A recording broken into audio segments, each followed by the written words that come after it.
என்னது இவ்வளவு நாட்கள் அன்டச்சபிளா இருந்த ஈமோட வீக்னஸை நமக்கு ரிவீல் பண்ணிட்டாங்களா? எஸ், ரீசெண்டாக வந்த சாப்டர்ல லோக்கி ஹெரால்டை கில் பண்ணியிருப்பான். அதோட எஃபெக்டை நம்மளால ஈமு மேல பார்த்துருக்க முடிஞ்சிருக்கும். பேசிக்கா என்ன நடந்திருக்கும்னா, லோக்கி ஹெரால்டை கில் பண்ணதுக்கு அப்புறம் மேரி ஜூஸ்ல 5 எல்டர்ஸும் ஈமுவும் பேசியிருப்பாங்க. அதில் ஈமுவுமே 5 எல்டர்ஸ் கிட்ட ஹெரால்டு வந்து ஒரு ரேர் ஏசியன் ஜெயண்டி. அவனோட பவர்ஸ் வந்து இப்போதைக்கு என்ஹான்ஸ் ஆயிருக்குது. அவனுக்கு நம்ம வந்து அன்டைங்கான பாடியுமே கொடுத்துருக்கோம். இது எல்லாமே அவனை இப்போதைக்கு ஒரு ட்ரூலி மான்ஸ்டரா மாற்றிருக்குது. அப்படி இருந்தாலுமே அவன் இறந்து போயிருக்கான். அவனை வந்து கில் பண்ணியிருக்காங்க. யார் இதை பண்ணியிருப்பா? எல்பஃப்ல நம்ம நினைக்காத ஒன்று இருக்குன்ட்டு ஈமுவுமே இருமி பேசியிருப்பா. அப்போ 5 எல்டர்ல ஒருத்தன் ஹெரால்டு உருவாக்கின அபியூஸ் பண்டகிராம் மூலமா நம்ம செக் பண்ணி பார்க்கலாம், அந்த இடத்துல என்ன நடந்துட்டு இருக்குன்ட்டு செக் பண்ணி பார்க்கலான்ட்டு. பட் நம்ம ஈமுவுமே அது வந்து தேவைப்படாது. ஈவன் வந்து இன்னொரு கார்னேட்டை அனுப்புறது மூலமா அந்த கார்னேட்டுமே சாக வாய்ப்பு இருக்குது.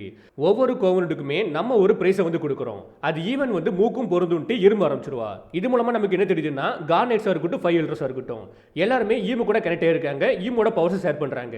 அது மூலமா நீங்க ஒரு கார்னேட் இல்லனா 5 எல்டர் யாராவது ஒருத்தனை கொல்றது மூலமா அந்த எஃபெக்ட்டை உங்களால ஈமுக்கிட்டையும் பார்க்க முடியும். ஏன்னா எல்லாருமே ஒரே பவர் தானே ஷேர் பண்றாங்க. அதாவது எல்லாருமே ஈமோட பவர் தானே ஷேர் பண்றாங்க. அதனால யாரெல்லாம் கோவனட்டுக்குள்ள இருக்காங்களோ அவங்கள கில் பண்றது மூலமா நீங்க உங்களுக்கு தெரியாம வந்து ஈமோவை டேமேஜ் பண்ணிட்டு இருக்கீங்க.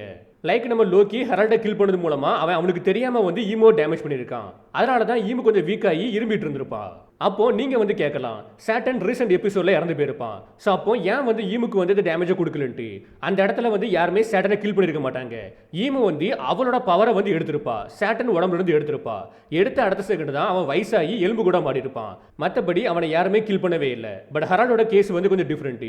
ஏன்னா லோக்கி வந்து ஹெரால்டை கில் பண்ணியிருப்பான். அதனால தான் ஈமுக்கு வந்து டேமேஜ் ஏற்பட்டிருக்குது.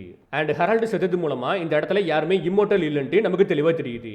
ஸோ கான் நைட்டு 5 எல்டர்ஸ் ஈமு இவங்க எல்லாருமே இம்மோட்டல் கிடையாது.